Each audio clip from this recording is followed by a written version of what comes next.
Run it back, nation. Sicko nation. Sixers, sickos. Gather around. What are we talking about today? What are we talking about the day after the Super Bowl, huh? Are we talking about the Super Bowl? Are we talking about the halftime show? Are we talking about Taylor Swift, Ice Spice, and Jason Kelce being in the same suite for some reason? No! We're talking about the Philadelphia 76ers because we are Sixers sickos. Hit the like button, subscribe to the channel. Let's get down to business. This is brought to you by BetUS. BetUS is giving you a 125% deposit match on your first 3 deposits.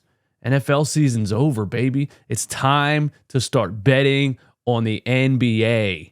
Click the link in my description. Go to BetUS, and you're getting a 125% deposit bonus on your first 3 deposits. Deposit $100, they're giving you 125. Let's go. First things first, man. DeAnthony Melton, Nicholas Batum, and Robert Covington remain out for tomorrow's game against the Cavaliers. That is tonight's game against the Cavaliers. So we still don't have Nicholas Batum with the hamstring because he's 35. We still don't have Robert Covington with the knee because he's 35.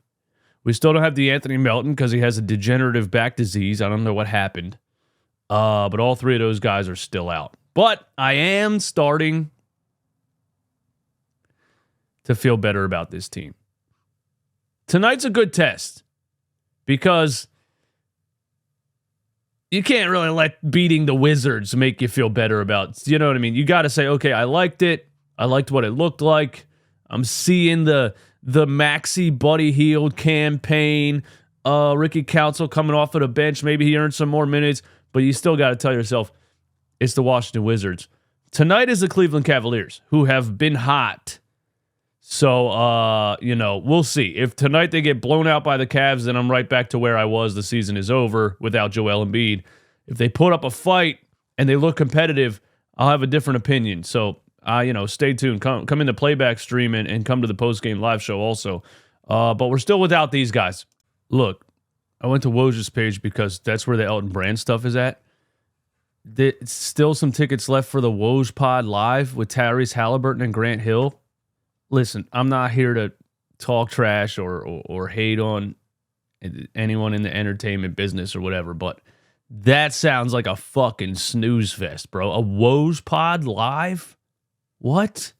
All right, guys. Elton Brand is reportedly a candidate to lead basketball operations for the Charlotte Hornets.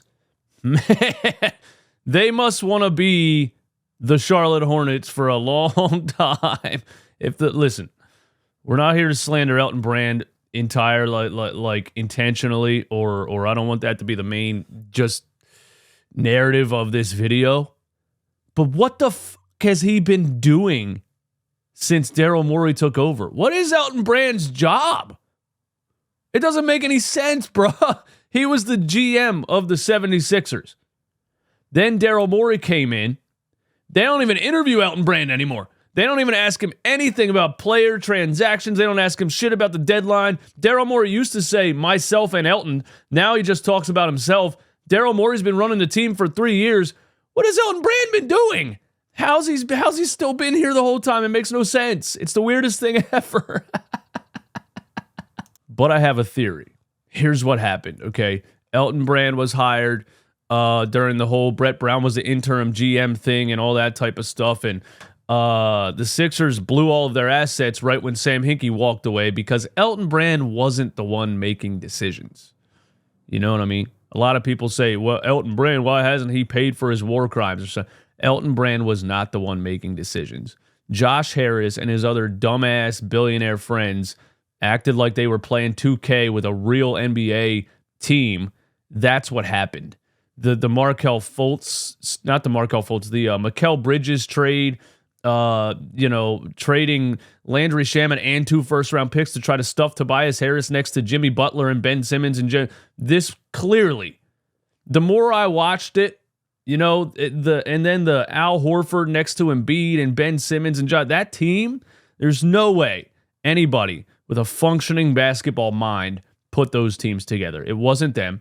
It was these billionaire idiots that were saying, we're using all the assets that Sam didn't want to use, and we're filling this team full of superstars, and we're going to make more billions of dollars. That's what happened. So I think after it all went down and they brought, Daryl Morey into the fold, they told Elton, listen, man, we know it wasn't your fault. We're not going to fire you. You took the heat for all of these moves that were made. So you can hang around and just, do whatever you want in the office for a couple years. We'll keep paying you. Speaking of people getting paid to do nothing, Mitch Kupchak is stepping down to become an organizational advisor. That sounds like the agreement that I just talked about with Elton Brand. Hey, listen, bud, we're going to replace you as GM, but just do whatever you want in the office for a couple years and we'll keep paying you. Organizational advisor. What the fuck does that mean, bro? Brand rapidly climbed the Sixers front office ladder after his second player retirement. He began as a player development consultant. Haven't we been talking years about how Sixers players don't develop anything? Elton Brand was player development, later being promoted to general manager of the Delaware 87ers, now the Bluecoats. A year later, he won the Sixers' vacant general manager position and has been there since. Not really. Now there's a chance Brand will get another opportunity to be the lead decision maker for a franchise looking to turn the corner. So there you have that. I don't think that really means much of anything, to be honest, because Brand wasn't making decisions here for a long time, if at all. So him being here, hanging out in the office doing nothing, or not being here doesn't really change anything for the 76ers. Now, hear me out, okay? Just Sixers fans, just hear me out. All right? I'm not saying I condone it necessarily. I'm not saying this is what I want to happen necessarily. But if you look at a couple of things, the fact that the Philadelphia 76ers refused to trade any first-round picks at the trade deadline, partially because they don't know if Joel Embiid is coming back this season or not. You add that into the fact that they refused to trade Tobias Harris at the trade deadline to the Detroit Pistons, who were offering Bogdanovich and Alec Burks. If you were trying to win now and you didn't care about cap space in the offseason, you would have traded Tobias Harris for those scorers. You would have. If you believed Embiid was coming back, you would have added those two scorers for $40 million Tobias Harris. The Sixers were more interested in clearing cap space, which made Tobias Harris's $40 million expiring contract more valuable than two scorers that would have helped you win games this season. The Sixers want to clear cap space by either re-signing Tobias for $10 million a year or letting him walk, and they wanted to keep their first-round picks. Two mystery teams believe that LeBron James would consider signing with them if they were to draft Bronny James per the Stein line. Now, here's my first thought on just the topic in general. LeBron James is not stupid. He's one of the smartest basketball players I've ever seen play the game. He knows Bronny James is not good enough to be a high-level NBA player. Or he's a little bit delusional because it's his son, which I can't discredit him for that. He's going to believe 100% in his son more than anyone else. There's that. Okay, so I think LeBron James is definitely going to try to use his NBA leverage to get his son into the NBA. I know of at least two teams on the NBA map that believe LeBron James would consider signing with them at far less than $51.4 million. If Bronny James is on the roster, there might be more. I think that's true. I think LeBron James wants to be the first player in NBA history to play with his son on the same NBA team. I think in the grand scheme of things, when it's all said and done 20 years from now, that would be a feat that would be talked about for a long time, on top of everything else that LeBron James has done. So I think that's probably true. The question is this what Daryl Morey is gearing up for? Is this why he's saving all of those first-round picks and trying to clear as much cap space as possible? Is he trying to get 40-year-old LeBron James on this team? We say it a lot. Daryl Morey only knows star names. He's really only traded for James Harden. That's literally what his whole career is. He traded for James Harden twice. That's what his whole career is. And instead of trying to put the perfect fit around James Harden, he wanted Chris Paul. He wanted Russell Westbrook. Is Daryl Morey aiming for LeBron James to the Philadelphia 76ers? Yes or no? Let me know in the comments. My thoughts on it are this. I don't hate the idea.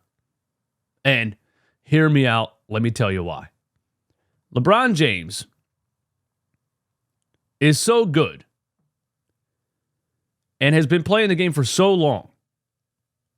He's such a smart basketball IQ guy that as his athleticism declines, which it is declining, a lot slower than everyone else in the history of the game's athleticism has declined, by the way.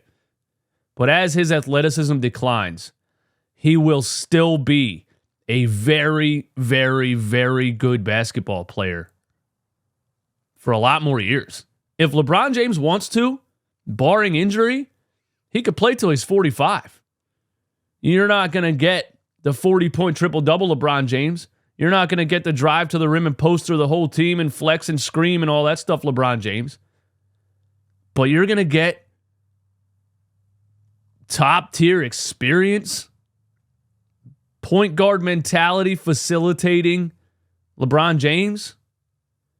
And I'm just saying, Tyrese Maxey, Buddy Hield, maybe some more shooters in the offseason, Joel Embiid, and LeBron James. And LeBron James in an era where he won't be looking to score.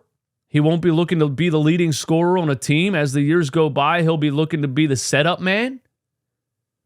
LeBron James in that role could be the best setup man of all time.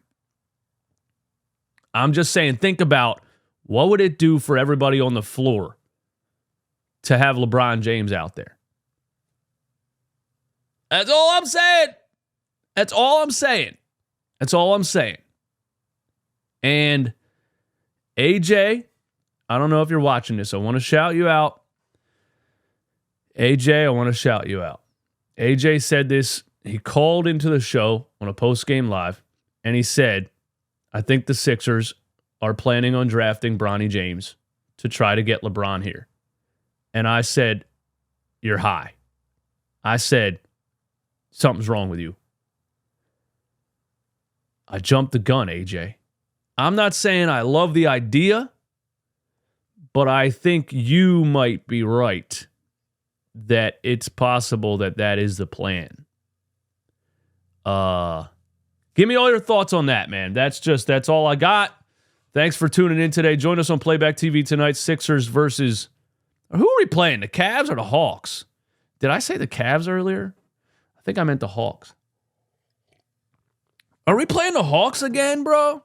Hold up. Are we playing the damn Hawks again? No, the Cavs. Why did I think it was the Hawks? Thankfully, it's the Cavs because the Hawks are not a good test.